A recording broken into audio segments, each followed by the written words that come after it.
Hello, nerds. Hello, nerds. It's you, Vaughn. Hello, Hello, nerds. nerds. Hello, nerds. All right. Welcome. I think this is the first members only panel I've had in maybe a couple years. I don't know. And I'm glad we're doing it because I'm familiar with Jeremy, Vaughn, and Lisa from your engagement in our previous live streams, but we've never had the opportunity to chat. And so, think of this for those of you who are tuning in, like this is just a bunch of folks who care about public policy, talking about what's on their mind. And let's see, Vaughn is reminding me that we had a new nerd join recently, and I need to give them a gong. Oh, yeah. Here we go. So, welcome to the nerddom. So thank you to all who joined in, and some people join because this week is my birthday week, actually. So thank you to all who wished me a happy birthday and joined and became members. Picked that occasion, so that's super cool. Aurora and Caleb are saying hello, and Vaughn is doubled. He's multitasking. He's actually on the panel and in the chat at the same time. Why don't we start with this? Maybe top 3 things that are on our mind in terms of things we've observed in the news or things that we wish was more in the news, and then we can kind of riff off of that, and we'll go in kind of clockwise order. For me, I'm super interested in seeing how no surprise, I know a lot of people say I have Trump derangement syndrome, but I am curious how Trump is going to respond to all of this press that Governor DeSantis is getting from the Martha's Vineyard kind of stunt that DeSantis has pulled, because I think it's resonating really well with a lot of the Trump base, and knowing Trump as kind of a little bit of an insecure guy, like, is he going to have to now out Trump DeSantis with something even more outrageous? So that's point 1. Point 2 for me is I'm really hoping to see more clarity in terms of the forward party's policy positions or its process to develop them. I think a lot of us want it to succeed, but would love to see more. And then third is I really wish that there were a path where Andrew put all of his efforts into open primaries and ranked choice voting for the top 5, because I kind of honestly feel like if we had that, so many of our problems would be more manageable. And so that's I haven't had a chance to talk to Andrew. I'd love to get him back on the show, but why did you decide to start a party with a whole swath of policy positions you need to come up with? Why wouldn't you try a single issue party about like election reform and more kind of competition or something like that? So those are my 3 kind of hot topics that have been on my mind. Jeremy, what about you? Top of mind, the 2022 midterms for sure. How that shakes out is really going to determine how policy is, enacted for the next 2 years. And then 2024, the whole DeSantis versus Trump, I guess energy around that is it's exciting to watch. And then probably third, the war in Ukraine. It's a big deal, and trying to keep an eye on what's going on over there, and because it does have global implications. And for a number 4, definitely forward party. And how successful is it going to be? It's cool, but yeah, I mean, are we going to see RCV enacted on a national level, I don't know, who knows, to be determined. But yeah, I love Andrew, always support the guy, and I wish him all the success. Oh, before we move on to Vaughn, I forgot we should get all of our panelists to introduce themselves because I feel like I know you all because I see you in the live chat all the time. But the rest of the audience may not know. So maybe let's start before we go. We'll continue with the top three things, but let's start with who you are, where are you geographically joining us from, and why you decided to become a Nerd for Humanity member. Jeremy, you start. All right. Yeah, my name is Jeremy Salmons. I am just south of St. Louis, Missouri. I was part of the Yang Gang for the 2020 election, and here we are. Right.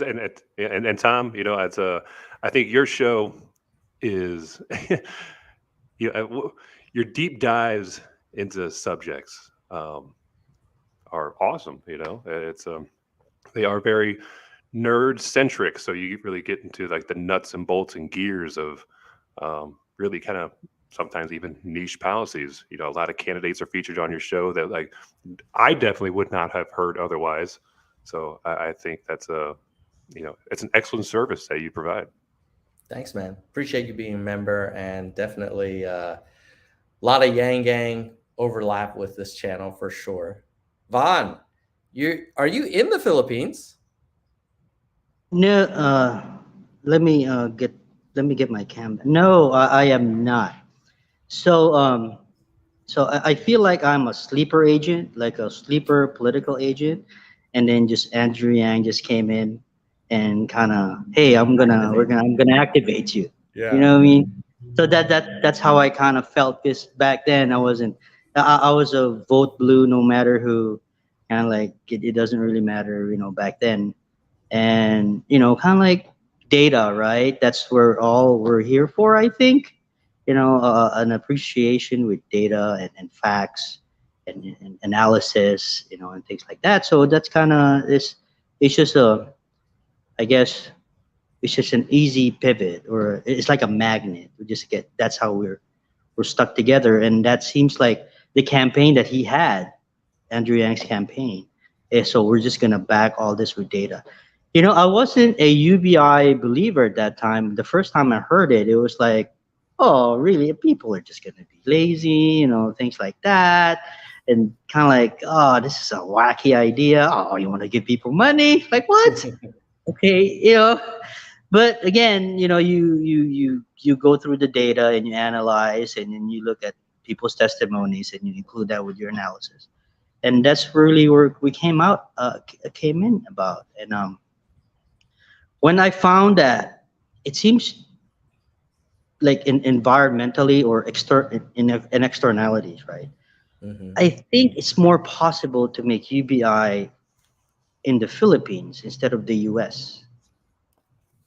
Just because the US is here in the US is more of a state rights, right?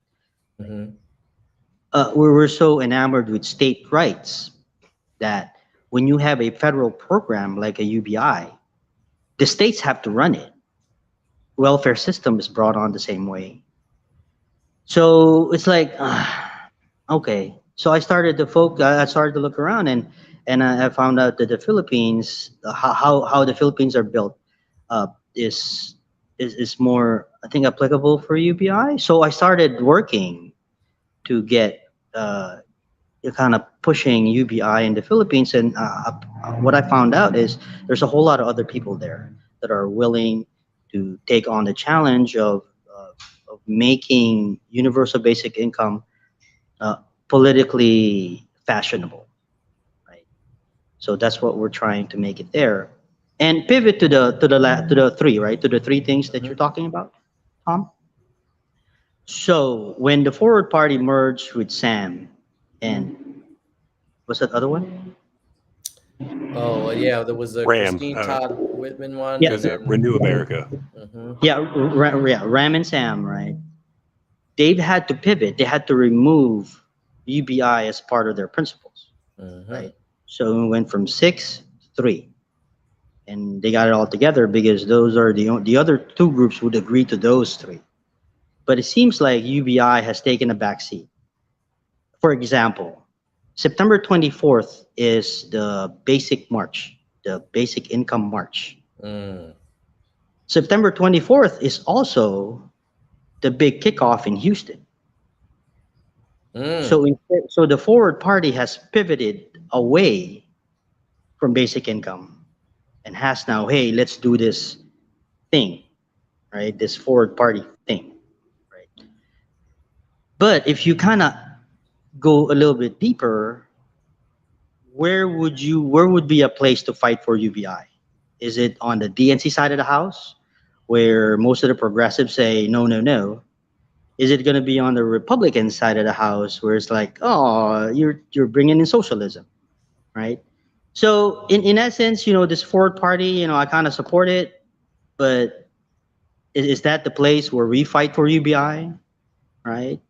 So hopefully, a lot of us that are UBI advocates would be more able to fight for it in the convention, when the convention happens for UBI, right?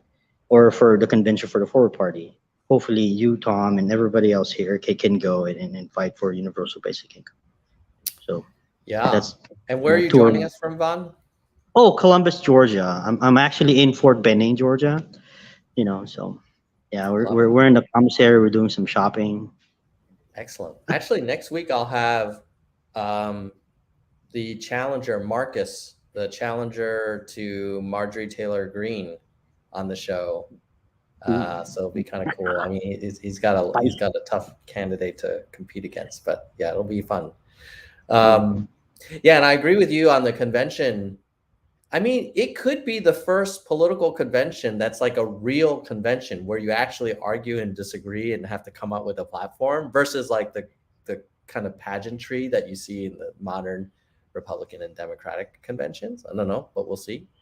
Let's go to Lisa. Tell us a little bit about yourself and then what's on your mind. Hey, Tom. My name is Lisa Manns. I am a serial entrepreneur, second generation entrepreneur. I'm in Hollywood, Florida. I've lived in different parts of the country. I grew up 45 minutes northwest of Chicago, lived in Indianapolis for quite a long time. But I always come back to Florida. I love Florida. And it's more about the environment and the beaches than it is the politics for me. But I will definitely dig in here as someone who grew up in a red house and made it a little more purple. As far as the 3 things that are on my mind, obviously being in Florida, DeSantis is kind of disturbing, has been since I got here. We can, and I can see a lot of the twist, right? From when you see something written and then you look at it from both perspectives, the radical ends are taking the spotlight of what some things are intended, I think. And you can go back hundreds of years for that, I think, in regards to the written word and how it gets twisted to fit certain agendas. But as far as, DeSantis is definitely a concern for me. As a mom, I'm a mom of 6 and a grandmother of 8. So technology is a very big part of my life, as I'm involved in 2 corporations that deal with privacy policy issues and the multitudes of laws that revolve around children's data. That's always on my mind. And 3, honestly, I'm still part of the group that stopped watching the news. So I get my news organically, honestly, from live shows like this where people can Google facts, really quick and see, and even that you have to watch because algorithms can kick one thing on my computer and something totally different on yours to tell you, that. So I find it very interesting um, just to even participate. So thank you for the opportunity. You bet. One thing that came up in the intros was some of us have been, definitely talking about the Forward Party a little bit. I just noticed it looks like they updated their website. And let me share my screen on what the heck is the Forward Party up to? Because Not to interrupt, but I do want to Go ahead. say I'm a huge Andrew Yang fan. And my loss of news, right? I'm hearing for the first time that the Forward Party has merged with these other places and that the UBI has been basically tossed aside. And that is really disturbing to me. Only because I firmly believe that if Andrew would have hung in there for the next 45 days after he quit during the 2020 election, he would have walked away with it completely. There were so many people who benefited from in my opinion, the bastardized version of UBI. Okay, that was put in front of our country to help us during a serious time of need. But it would not even have been on the floor if it hadn't been for Andrew going in front of everyone and saying, hey, here's a thought, here's a concept, here's the possible process. What do you think?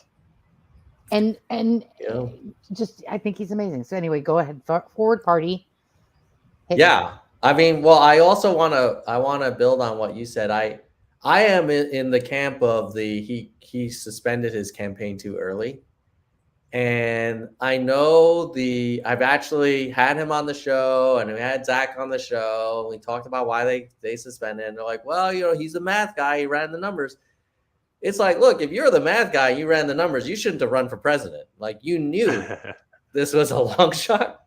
Right. So the fact that you didn't win Iowa and New Hampshire is not a huge surprise. But the thing is that that's not what he's about. I see Andrew, and maybe I'm romanticizing the whole thing, but I see him as the champion of the underdog. His incredible wife had a beautiful career as an executive and pivoted to be a stay-at-home mom because they have a child with special needs. I have a child with special needs. I totally identify. What I don't identify with is being a single parent trying to do all that. So at this point, 4 of my kids are out of the house. So thank goodness. Whew. But yeah, I maybe I romanticize the whole thing. Maybe he suspended it for the right reasons from his perspective at that time. I just don't think that anyone who really put their faith in him and his campaign believed it. I still don't. I still think that he would have just ran away with it if he would have stuck it out. What do you think, Jeremy? You think, were you in the camp of he ended at the right time? He ended kind of on a high note where he still had political capital to then parlay it to something else? Or do you think he should have hung in there longer? I definitely think he should have stayed in longer. I don't think he would have gone the distance.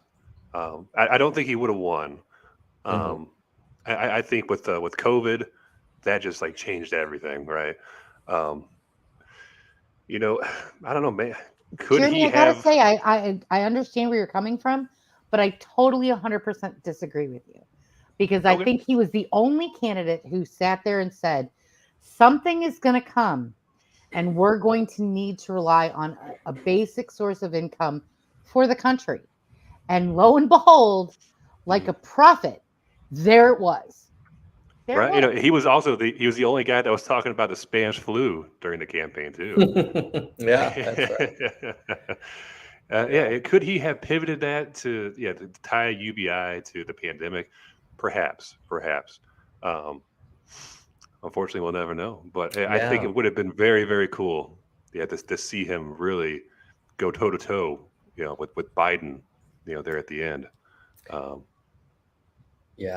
Actually, no. Now that I think about it, if the debate would have came down to, if Biden versus Yang versus Biden versus Sanders, yeah, maybe he could have Andrew turned it would have around. wiped the floor with them. Let's be honest. First of all, he would have pulled out a PowerPoint, and they all would have looked at it like, huh? Right now, there's a big discussion in regards to our country being run by being a gerontocracy. I believe is the term. The majority of people that are in power are over 70 and 80, and more than 50% of the country is under 40. There's a problem. There's a disconnect, and we can sit here and say, okay, well, go into 2 or 3 policies. Let's go with one. It's broke. The machine is broke. We have to start building. We have to start over. That's really how I feel. I feel like if you look at any arm of the government, anything they're touching, it's broke. We hear about schools. Teachers aren't being paid enough. Kids aren't safe. The buildings are either falling apart or they're in neighborhoods where way too much money is being spent. I mean, I was shocked the other day, folks, when I found out that buses had air conditioning. Okay? Like, we didn't have air conditioning growing up, and we were just fine. That doesn't mean that it's okay, though. There's and you can look at every single, the welfare system, completely broken, completely designed to keep people trapped in that. Am I wrong? Well, let's definitely, we can hit that more. I also want to touch on the forward party stuff, Lisa. So we'll pin the welfare. Sorry, go ahead. Combo, Sorry. but it's a big one. So I appreciate you bringing it up. Actually, in the chat, Aurora Borealis, who is also a member. By the way, Aurora Borealis, if you want to join the panel, if you go to the community tab, there's a members only post with the secret link to join the green room. But you're welcome to just also enjoy it from the chat room as well. And he's saying, hey, do you all honestly believe the forward party is going anywhere? So that's a good segue into the updates to the forward party website. And I've been on it enough to know that this wasn't here before. So if you see what their core principles are, but then you say learn more, they actually now call out actually what I was hoping to see, the emphasis on ranked choice voting, nonpartisan primaries, and then independent redistricting commissions. So you're definitely seeing a pivot or emphasis on kind of electoral reform or kind of democracy reform, however you want to call it. Agree with Vaughn that you don't see UBI here. I think that was part of the deal to merge these other third parties, which it might have been a little bit too tall of an ask for them to kind of get on board with right away. But I'm curious from the panel, like I see this as encouraging because I'm like, oh, great. We're going to have a system where you don't have rewards for the extreme ends of each spectrum. And by having an open primary, you get to look at everybody. The top 5 go to the general. They get voted in by ranked choice. So now you've got people with an incentive to appeal to a broader group. And then if you can draw the districts by an independent commission versus like whatever party happens to be in control of the state house, like that all seems great. So my answer to Aurora Borealis is like, if they really focused on this election reform, I think they could have influence. The challenge, one of the challenges is those topics are so not sexy. Like no person on the street wants to talk about ranked choice voting and nonpartisan primaries and independent commissions on congressional districts. I love it, but there's a reason there's only like 15 other concurrent viewers right now. The universe of people that like this kind of stuff is not huge. Curious what the rest of the panel thinks about the forward party kind of emphasizing these specific topics. Anyone can go. So for me, So for me is if as long as long as the environment is created for a discourse to fight for certain specific policies, then I'm all for it, because at some point we all want to have what the people wants, right? Hmm. So there's a lot of convincing that still needs to happen. Like in the case of universal basic income, it's not quite popular in the Philippines, but again, there's this path that we're gonna try to take on the political side of the house to make it more known, or to make it more like politically fashionable. So we just need to make that UBI politically fashionable, right? Like just like M4, Medicare for all, $15 minimum wage, and all that stuff. When it becomes politically fashionable, when it's in the debates, right? Then hey, we have gone like farther than we have gone in a very long. We have gone very far. So hopefully the forward party, like us, we would make that uh, that that what was that term? Something about window, the Overton window, right? If we Hmm. go through that Overton window to make UBI an actual a common subject of discourse. So then the forward party, I think, is the best place for that.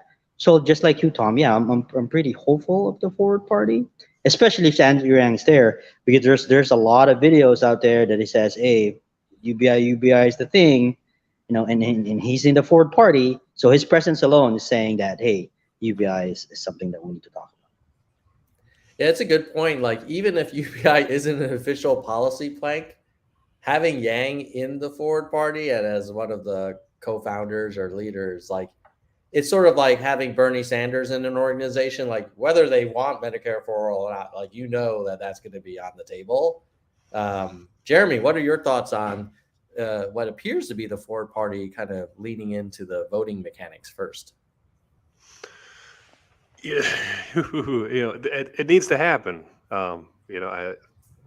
RCV open primaries are very um, noble causes to be championing, especially when, I mean, really, third parties definitely do advocate for it as well. So like libertarians, Greens, it's also, a common point of discussion on their end. They've been unsuccessful with it. So how successful is Ford going to be?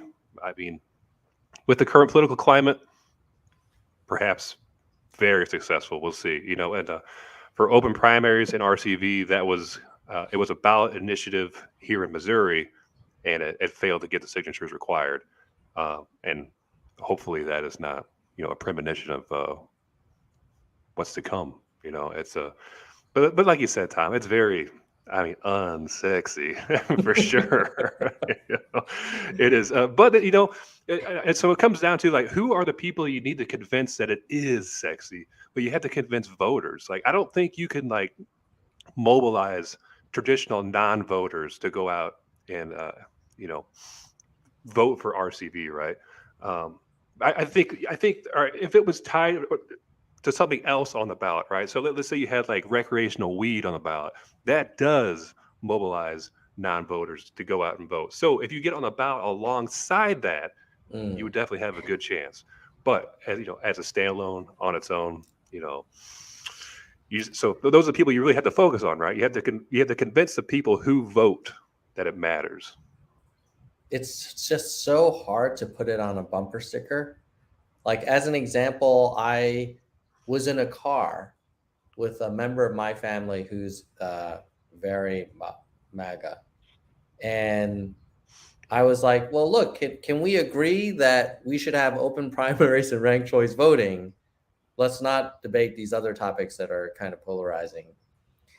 And it took me a while to explain the mechanics of how it worked and to give an example. And I was like, well, let's make believe we all have to agree on what movie to watch tonight. Like, we could do it like this way. And then the one with the lowest votes, like, it gets redistributed. And I think I lost them at redistributed, because then they were like, what? There's like, Yeah, it's why isn't socialism. it just the one that gets the most votes? And aren't they coming for our pronouns? I'm like, oh my God, like it's so hard to have that conversation. It'll be interesting to see if Andrew can make RCV and open primaries somehow mainstream it. You need like the Neil deGrasse Tyson kind of approach to explaining science, and I don't think we've been able to do that with top 5 stuff. But I'm curious, Lisa, what are your thoughts on now? You're hearing that the Forward Party, the Forward Party is not having UBI as a top priority, but it is trying to reconfigure the voting dynamics. Right. And I think it's huge. Like I said, if just as a human looking at how things are going, it's all broke. So when we say we have to start at the bottom, right? Start at the beginning and clean everything up. I mean, that was a part of Trump's big sell, right? He was going to clear the swamp, right? So in order to do that, there was a comment that you had just put up from one of the people watching that talked about focusing on local elections to be taken seriously. And I totally agree with that person. The Forward Party has, if we're going to be taken seriously, we have to focus. So we have to start small, take little bites like you do any goal, right? And get more attention by kind of steamrolling from local to state to federal. And I think if we can show where these 3 pain points can create solutions for bigger situations, like say term limits, that I think would be sexy. I think that if they can spell it out, with an if then statement, if we have ranked choice voting and we have an independent commission, it can then allow for the right people to be in the right places to discuss the end of term limits or to discuss whatever the bigger, sexier, more interesting things are. Because I think what we really need to do, because it was interesting to look at the demographics of Yang's people, right? It was very mixed political interests. Let's find what was the commonality in their interests, like the whole term limits for everybody, and let's use those those things as, or at least wrap it into a solution to those things so that we can bring everybody back on board. So I'd like to unpack this comment from Derek a little more that you referenced, Lisa, around, hey, if the Forward Party is going to exist, it has a focus on winning local races first. I'm trying to think, and if we also agree or feel like reforming how voting happens and introducing more competition into the voting process is a good thing, how does a local candidate win on that platform? Like, I'm looking out of my window here. There's a bunch of signs for people running for Congress and people running for city council. And if they said, hey, elect Tom Leung for Palo Alto City Council, like, I'm very much an advocate for, ranked choice voting, I don't think it would be a winning proposition, because the voters for these local offices are very passionate about, education or traffic congestion or zoning or maybe environmental protection a little bit. But we're, the beauty of voting mechanics is that it underpins how everything works. But the challenge is people can't relate to it.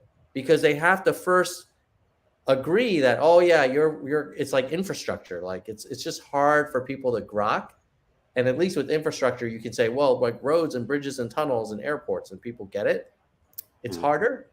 And so if you really did want to win local elections through as a forward party, you'd probably have to focus on other issues that resonate more with voters and then get the clout to introduce the voting Right. mechanics stuff. Right. I think that I think more policies need to be identified and outlined by the forward party.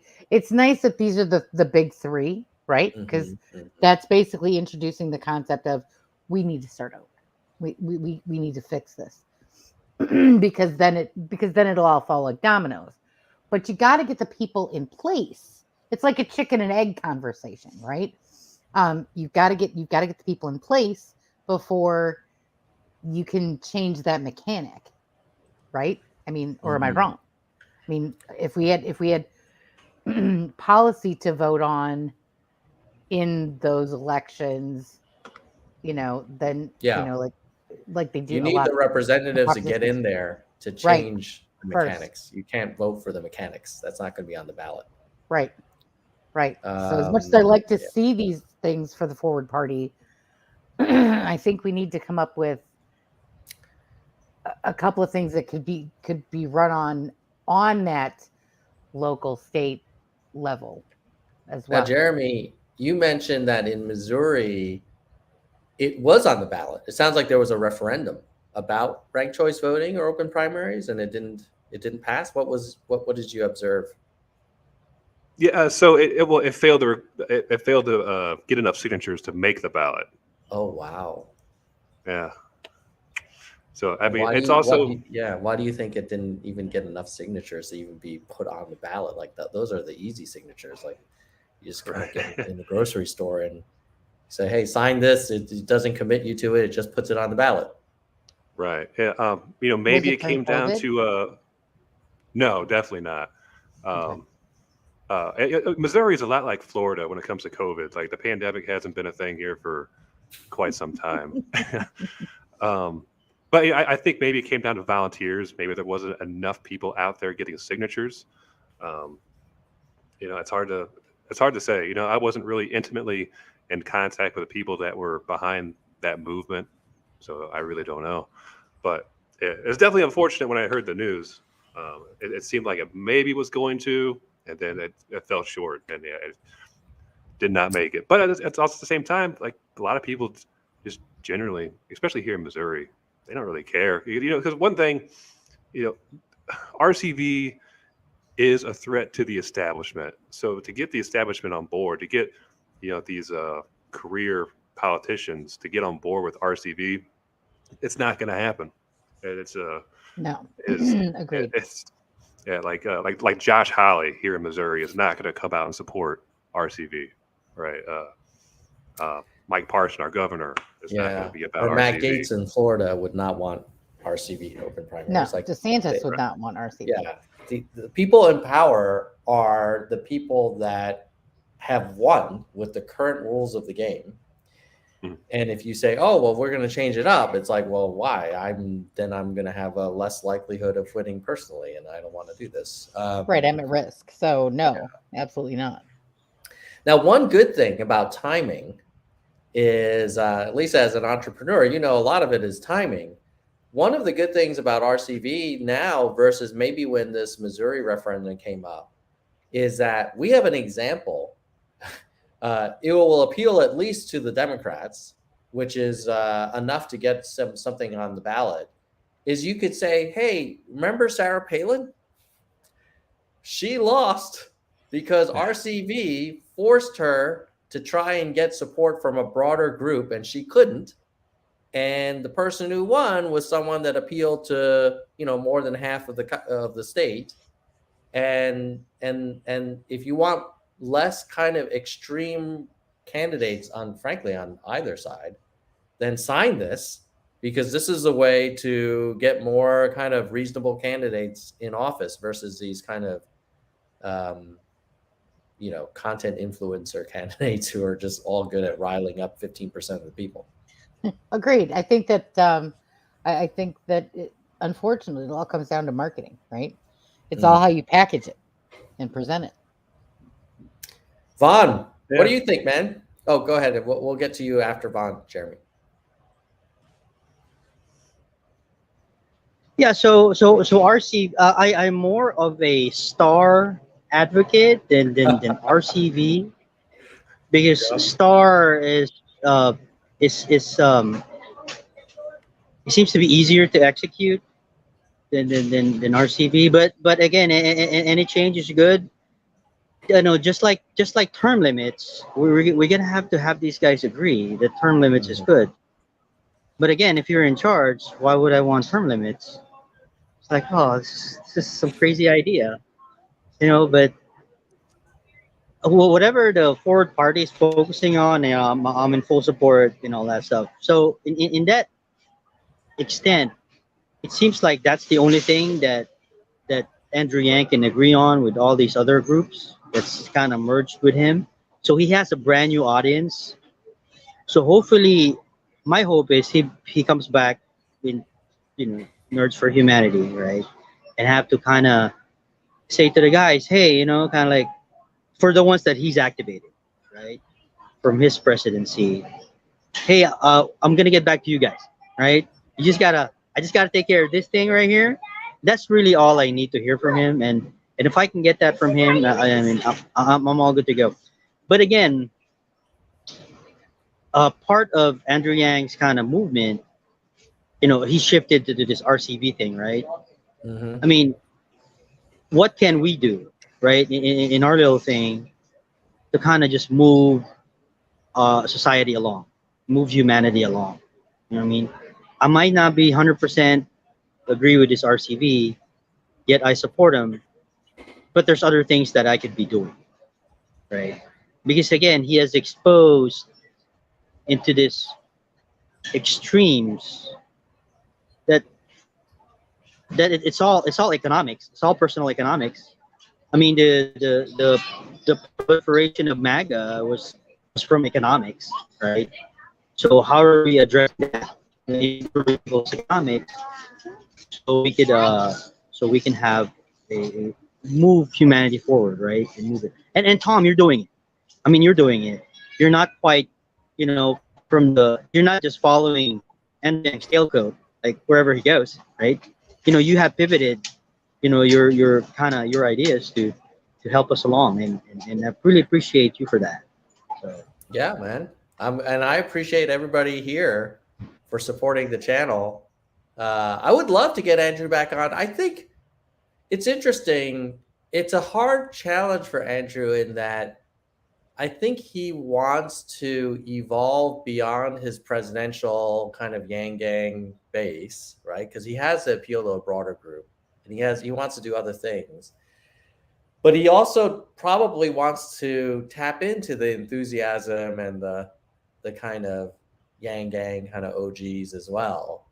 And he also knows that the Yang Gang is highly dispersed and much smaller than it was a couple of years ago.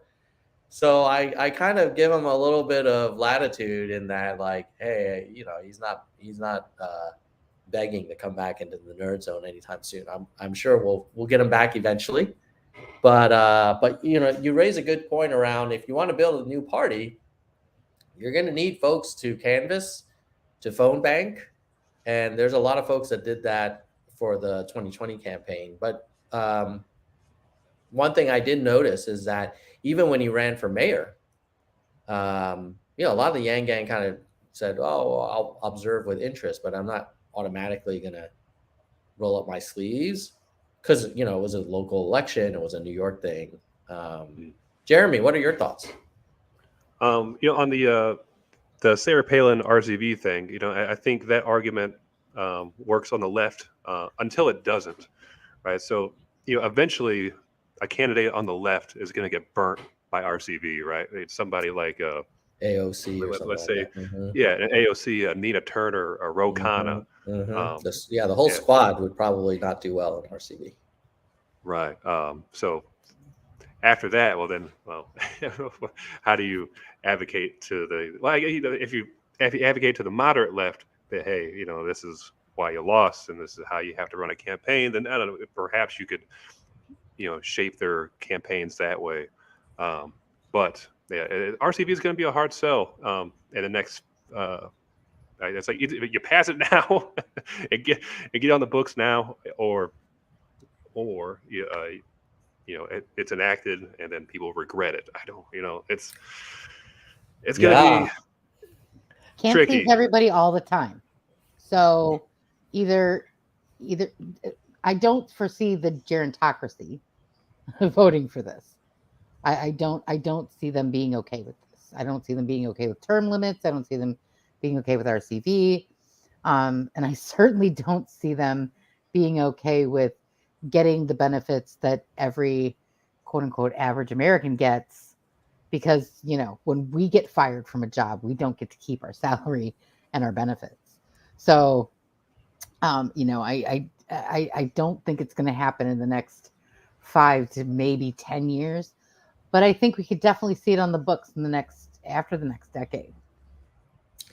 It's so interesting that you could argue, if you really wanted UBI, RCV might not actually be the best way to get it, because I think RCV would produce a lot of, and you could argue if it's a good or a bad thing, but a lot of moderates. You'd have a lot of Tim Ryans, you'd have a lot of Mitt Romneys, you'd have a lot of Murkowskis, and by definition, they're not going to want to do anything really out there.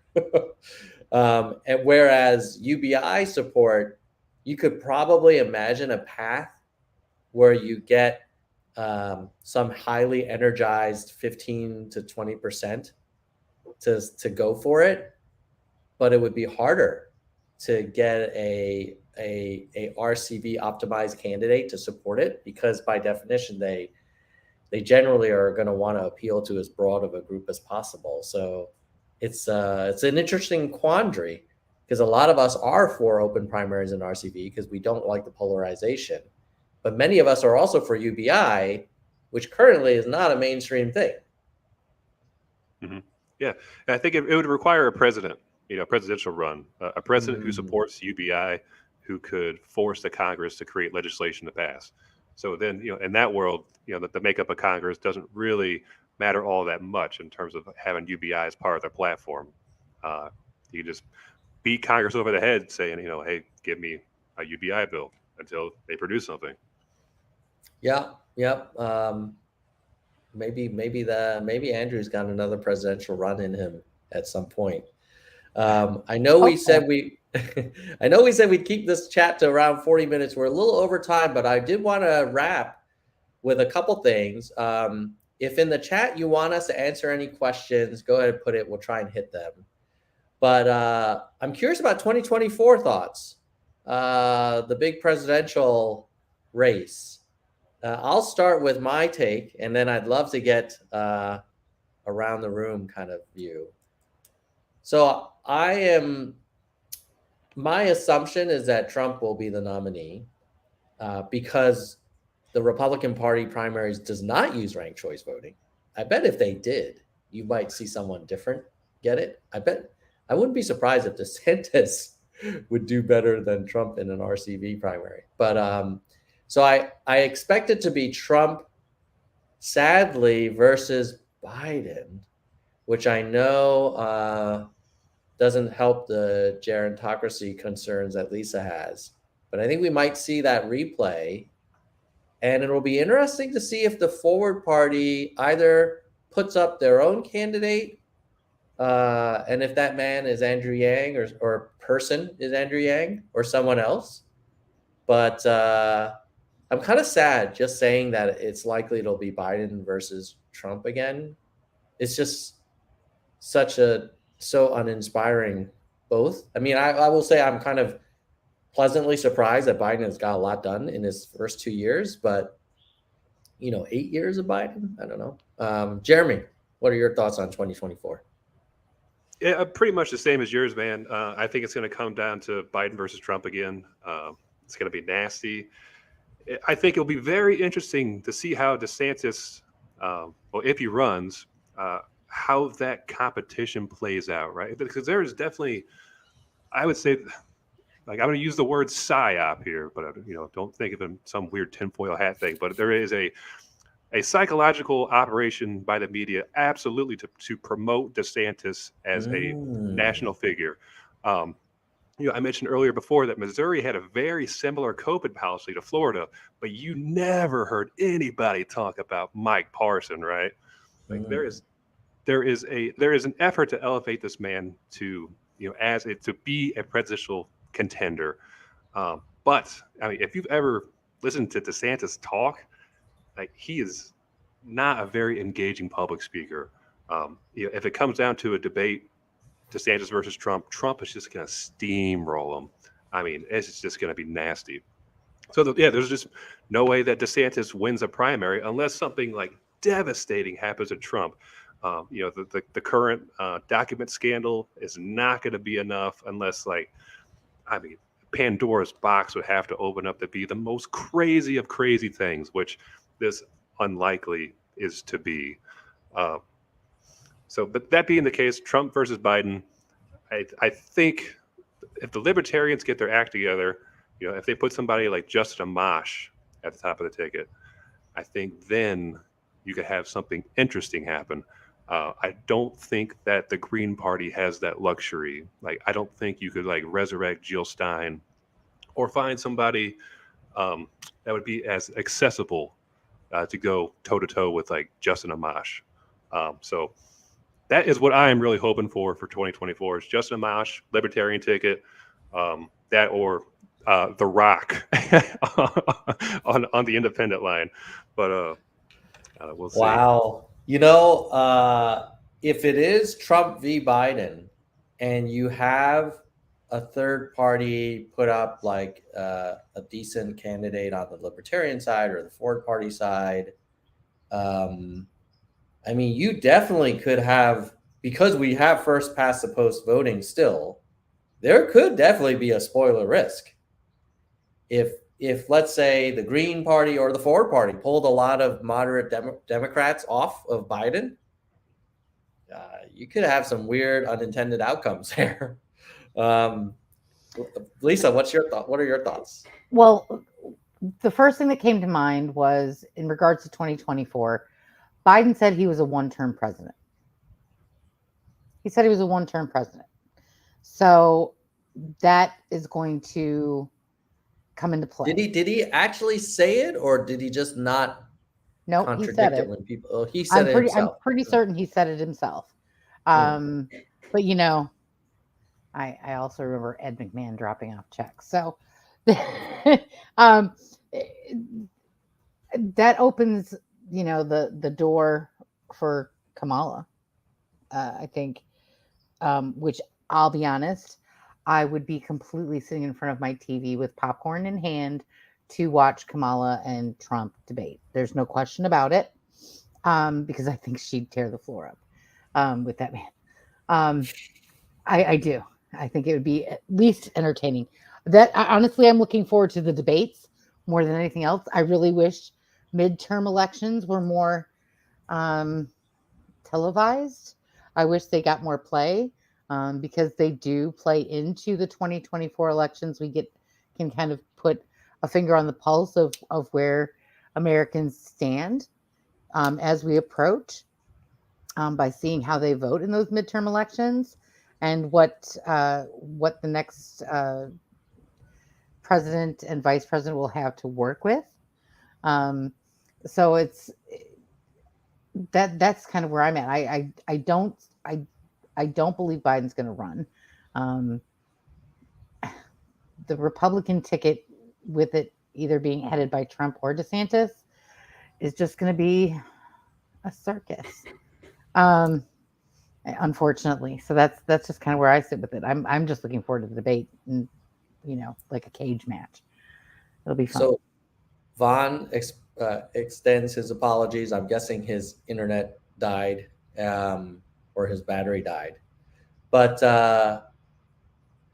on the Kamala thing, she would be an amazing debater. She's a great prosecutor, but I worry Absolutely. if she will be a great candidate to turn out tons of Democratic voters, or would a lot of independents kind of hang back? I don't know. I mean, she I don't wasn't know. a great candidate in the primaries.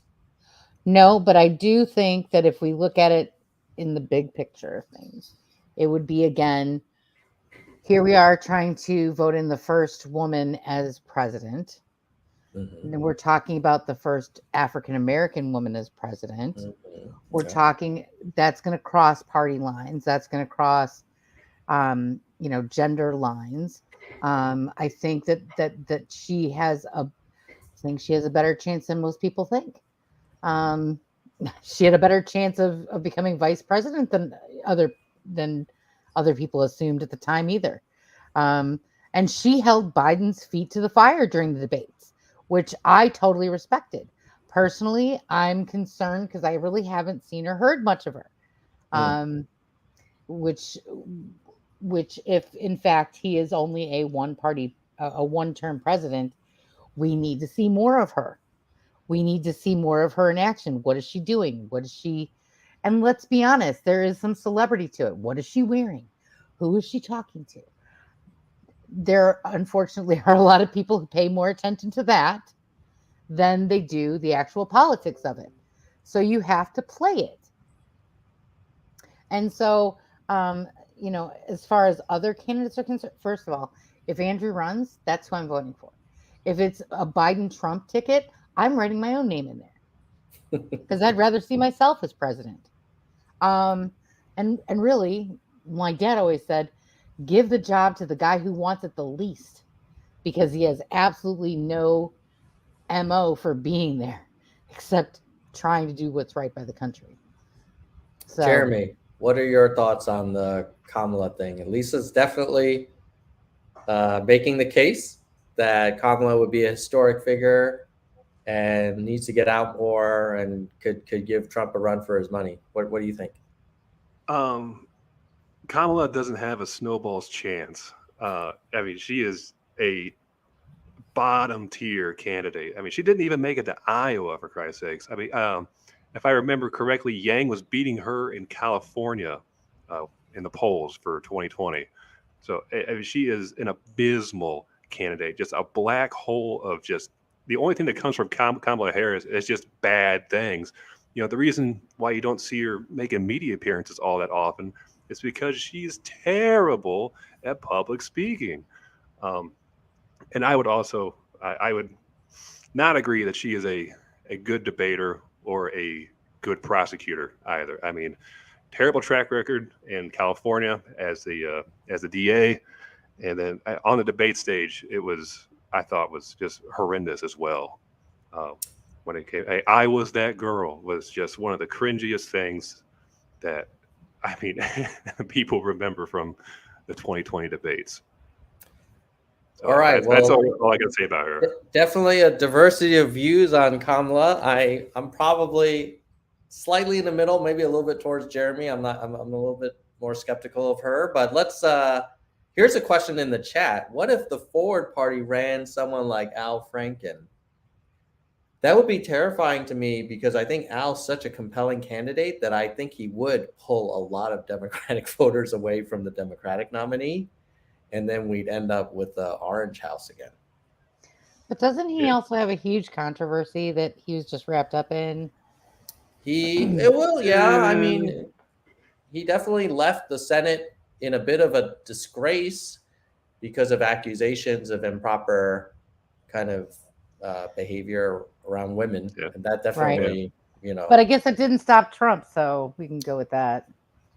I mean, and I don't think he did anything close to what people have accused others of doing. But I think what he said was like, hey, I would like the Senate to do an investigation and I will honor the outcome. But the party said, no, you've got to go and just immediately resign. But you're right, Lisa. Al's not a perfect candidate. That definitely would be an issue for him. Who would let me ask this, Jeremy? Who would be your dream candidate If you could pick anybody, Tom, who would you pick? I'll let Jeremy go Ooh. first. Oh, all right. So the ballot is my- naked. Nobody's running. Let's see what the ballot looks like. Republican so- versus Democrat. Dream ticket. Give me the synopsis of what the debate would be like. That's what I want to hear. All right. So like this is just like they won the primary, right? This is who's going to be head to head in the general. Yep. Actually, Tom, if you got somebody in mind, I'm gonna think about it just for a second. All right. I'm going to give you two answers on the Democratic side. And I know people in the chat and maybe people on this panel are going to be very unhappy, but I'll just say it. I like Pete Buttigieg. I find him smart and capable. I'm very impressed with his resume. And I think he was smart to do transportation and get the infra bill. And he was smart to have Kamala work on the border. Like that's not a position, that's not a assignment that, is a win-win. And he's a veteran, he's a Rhodes Scholar, he's been in federal government now, like, and he can dish it out. Like he's not afraid to go on Fox News. Trumper for Yang says he predicted. But now you may not predict my second answer, which would be Gavin Newsom, who is the governor of California. And he's also a fighter. He's willing to kind of pick fights with DeSantis, and he's an attractive candidate. He looks the part. So those would be my two names. But I don't really have any names on the Republican side because I used to be a Republican, but I just don't identify with the energy and kind of social focus on social kind of divisive stuff that I feel like today's Republican Party represents. I'm more of like a, New England Republican, Rockefeller Republican, and those don't exist anymore. I think they're called rhinos now by the base. So I have no one to put on the Republican side, but I would love to see Newsom, Buttigieg go after the whatever it is, the Trump and something else candidate. Jeremy, your dream ticket. Dream tickets. All right. Democrat side, we got Dwayne "The Rock" Johnson, Al Franken, VP. I think that would be a really fun ticket. For the Republican side, I'm kind of like you, Tom. I really don't know who I would put on that side. I would say, representing Missouri, Josh Hawley. Before everything with Trump, Josh Hawley was a really cool candidate. I would really like to see him get back to his roots, really like lean into that working class populist narrative that he originally ran on. Libertarian ticket, Justin Amash, Tulsi Gabbard. I think that ticket wins all day, every day. And then Green Party, Jesse Ventura. Don't know a good VP pick for him. Is he green? Is he big on the environment? He wanted to run on the Green Party ticket in the last cycle, but the Green Party wouldn't let him have it. I'm not sure if he necessarily his ideology lines up with the Green Party, but he did try to run as a Green, so that is why I will nominate him for the Green Party. Lisa, your dream ticket. Okay, so just for fun, I'm gonna put what's her name? Candace Owens and Sarah Palin over on the Republican side. God help us. I think it'll be fun. I think it'll be fun. I want to look. I'm talking. I am talking WWE. Let's have a fun cage. Oh my God, those debates would have the highest viewership ever. Yeah, absolutely. So you bring those two ladies on as a female only Republican ticket. Oh my, own the libs ticket. Yeah. Mm-hmm. So you've got that, and then on the Democrat side, I'm going to go with Kamala because I think that they're going to have to go. Oh, there's two women over there. We better put up some women. Kamala, and I like Pete Buttigieg as well. I think historically, because we're talking, there's a lot of I think that would be great, and we've got to put Andrew in there because all of a sudden Andrew is the most centrist possible candidate that anybody could vote for. If you put him, if that were the case, Andrew, I think, would walk away with it, and the Forward Party would be validated. I do, I really do. I think you have to go extremist for people to actually pay attention. Well, a little more extremist on both sides for people to pay more attention to Andrew, unfortunately. But yeah, that would be my dream cage match debate throwdown. Jeremy, you smiled when Lisa mentioned Mayor Pete.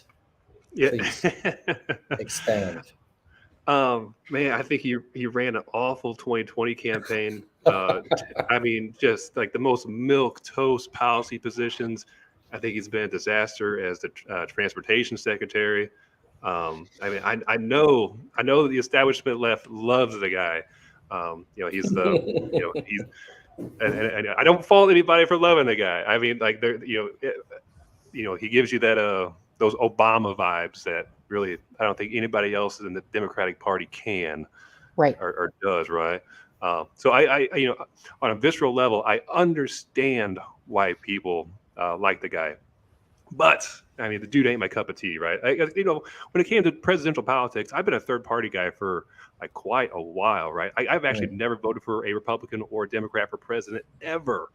I've always gone third party. So like those candidates just generally don't appeal to me anyhow. So Jeremy, you mentioned that Pete ran a terrible campaign. I mean, I think he won Iowa. I mean, did he? Who knows? Well, he at least tied for first, and he did better than Yang did in Iowa. And yeah, I mean, I'll give him that. And your pick was also The Rock. Like, you think The Rock would run a better campaign than Mayor Pete? Oh yeah, he would lay the smack down, dude. I walked. I really say The Rock in jest. The reason I even mentioned him, Jeremy, honestly, he's actually talked about it. Just to let you know. And the thing, and I'm sure you do, but he's viable, and he's viable because he's likable. Unfortunately, in the situation, right? Just being honest, policy comes second when it comes to voting. It's celebrity, it's recognition, it's do I know who the guy is? Half the time when you see people do these videos, what is it, on the street? Remember Jay Leno or whatever he used to do, On the Street or whatever? And they'd say, what's the name of the vice president? Half the people didn't even know who it was. That's what it comes down to. And it's that's the unfortunate truth. Pete Buttigieg would not be a first choice for most people in that situation, only because they look at him and go, you're a stereotypical white guy looking at the picture, right? But they don't know his background. They don't know what his policies are. They have no idea. And maybe they'll vote for that, maybe they won't. But everybody knows who The Rock is. Nobody calls him Dwayne Johnson. That's true. Right. That is true. That's the point. The point I'm trying to make is, like, when I say The Rock, is that everybody likes The Rock, right? Wouldn't it be interesting to have a president where an actual majority of the population actually likes the guy? I think for exactly. For countrywide unity, he's really the guy. He's someone that could actually unite the nation. One last thing before we wrap up is T for Y says, hey, nobody mentioned Jon Stewart. Yeah, good point, Dennis. Love Jon Stewart. He's a William and Mary grad. Love him. And he also really, I think, played a pivotal role in convincing the Republicans to support more health care for veterans that suffered from burn pit illnesses. So in a way, he has like a legislative achievement, because I'm not sure that people would have it would have passed had he not basically shined a light on Ted Cruz and all the kind of hypocrisy with that. Agreed, but do we think John would actually accept a nomination? Because I think that's again one of those guys who would be like, I really don't want that job. I like just doing comedic riffs off of it. Yeah, I mean it's a selfless, but he might do it if he saw that Trump was gonna. If Trump announces and he's like, "Oh Christ, we're gonna have Trump again," like, and then 4 he more sees, years of that. right, Let me like get in there. that motivates a lot of people. Yeah. Yeah. All right. Well, listen, it's been a little over the 40 minutes. Oh, but Jeremy Yeah. has a last comment. One point, it's I know Andrew Yang has mentioned Jon Stewart running for president, multiple times and was supportive. What's funny, or I think that's worth mentioning, is that Jon Stewart would highly unlikely run under a Forward Party ticket or accept an endorsement by the Forward Party because of Christine Todd's Whitmer's involvement with the party. She was the EPA administrator of the Bush administration during 9/11, and her actions as the EPA administrator led to the deaths of thousands of first responders at Ground Zero because of the EPA came out and said it was safe to breathe the air after the attack, and thousands of people died as a result. So it's something to keep in mind when it comes into Forward Party and Jon Stewart talk there. All right. Vaughn joined us back. Vaughn, do you have internet back? We're wrapping up, but since you've come back, we'll let you answer your question, the question that we've just been discussing between Jeremy, Lisa, and I around what would your dream ticket look like for 2024? Who would you want to see on the ballot? So Yeah, so you so can for give us so for us to talk about Dwayne Johnson, and I like him, but isn't that an indictment of where our politics have gone? To where we are actually trying to pick people that have like no political experience. We'll just pick them up just because they have such values of able to relate to people. You know now is that really like the basics that we need to go by?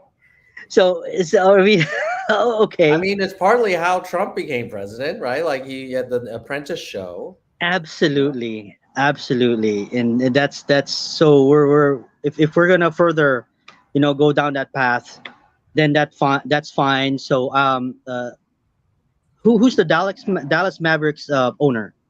Cuban. Ooh, Yeah, Mark Cuban. good So choice. yeah, I'll get him. I'll recruit him. Right? We're gonna recruit our president. You know what I mean? I think you're a good one. You know, you don't have to like it. You just gotta do it.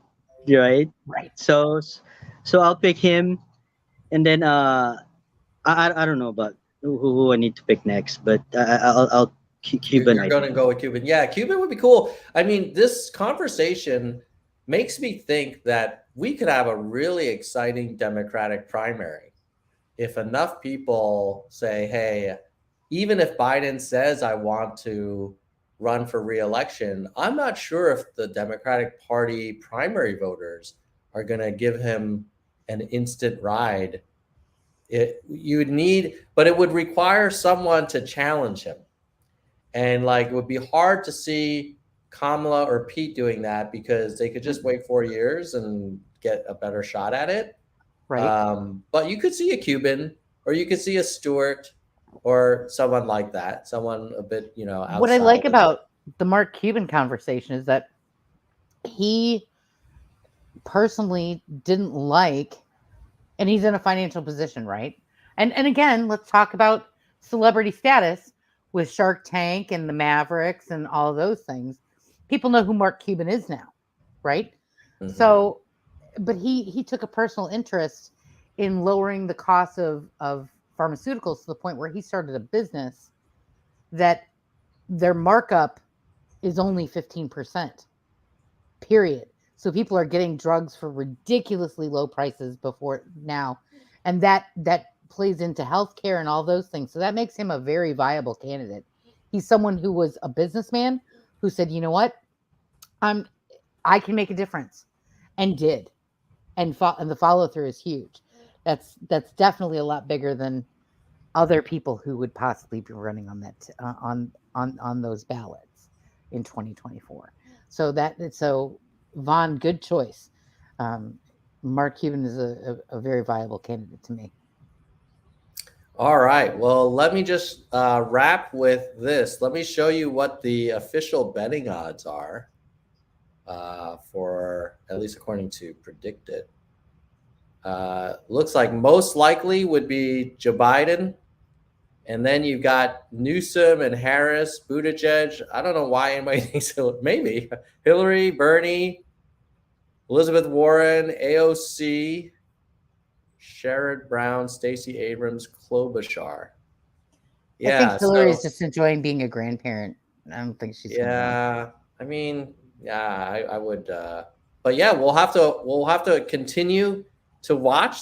I have a feeling 24 is going to be super exciting, especially if Trump runs. But one thing that someone asked, I forgot. I want to make sure.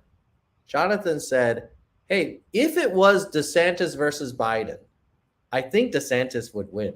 I think Biden would, but if it were Trump versus Biden, I think Biden would win.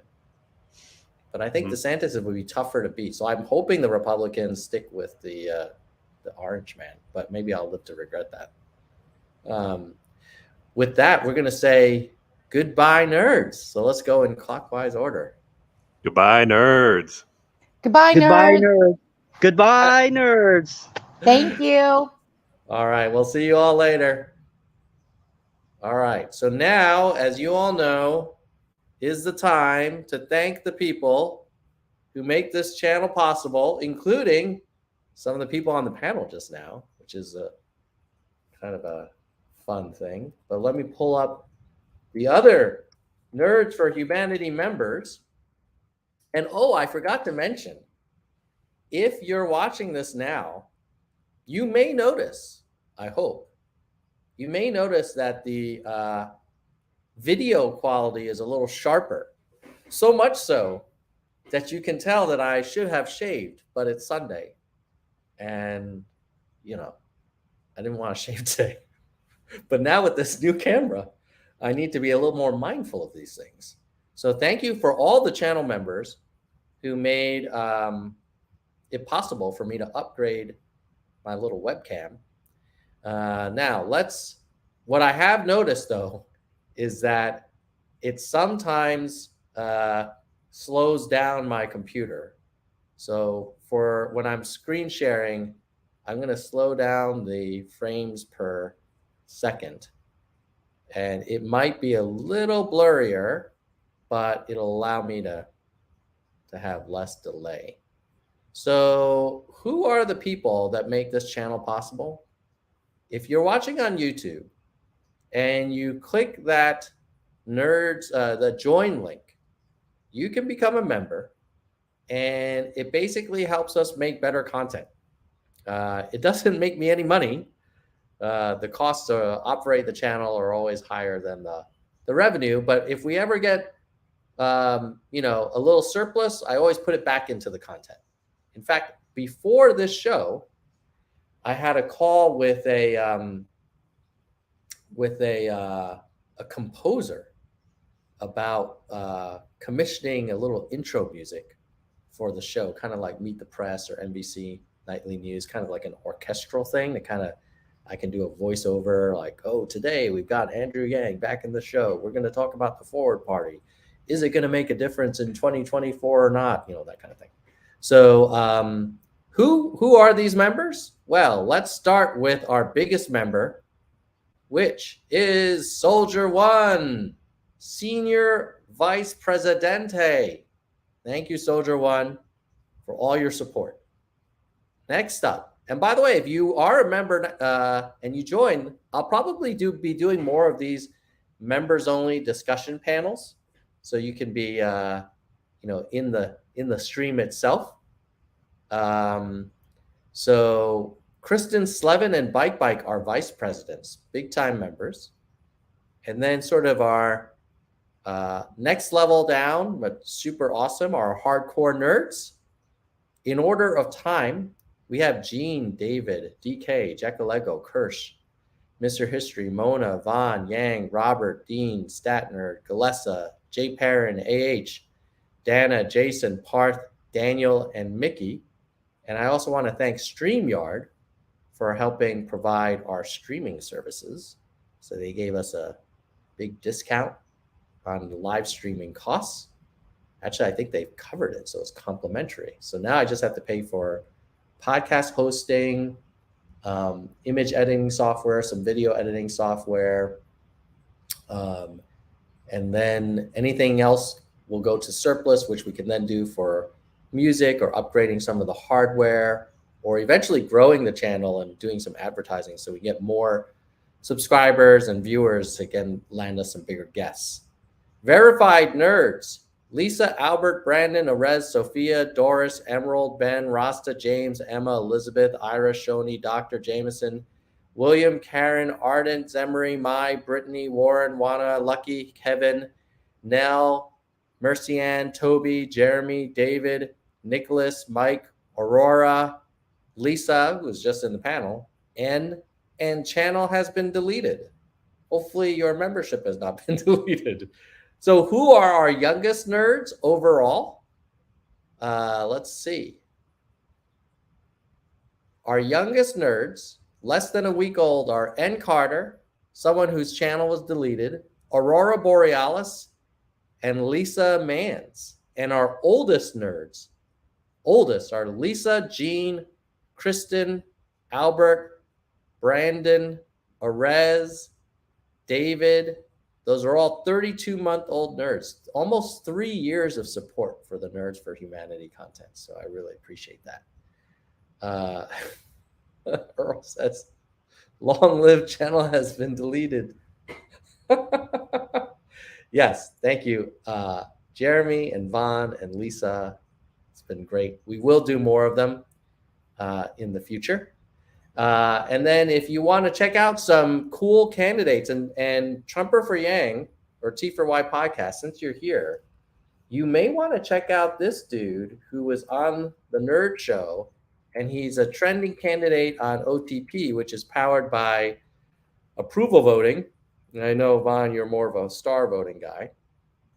But Lan He Chen, super smart dude, PhD in public policy from the Harvard Kennedy School, has been on Meet the Press, was a policy advisor or the head of policy for Mitt Romney, and he's running for California state controller. And so we'll have to see if Lan He makes it, but it'll be kind of interesting. And then there's tons of other candidates on OTP, ofthepeople.us, that you can learn about. You can upvote them by just clicking the approve button. And if you know someone running for office that isn't listed, it's free to list yourself. And if they have trouble listing themselves, just contact me, Tom, at ofthepeople.us, and I can help you set up your profile.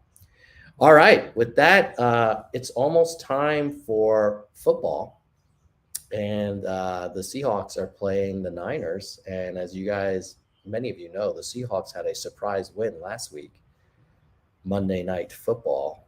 So now we're going to play the Niners, which is fun for me because I live in California, but I am a Hawks fan. So go Hawks. Yes, Earl J is saying, hell yeah, go Hawks. Geno Smith, who would have thought? Love it. He's like the Andrew Yang of NFL quarterbacks. All right, we'll see you guys later. Bye-bye.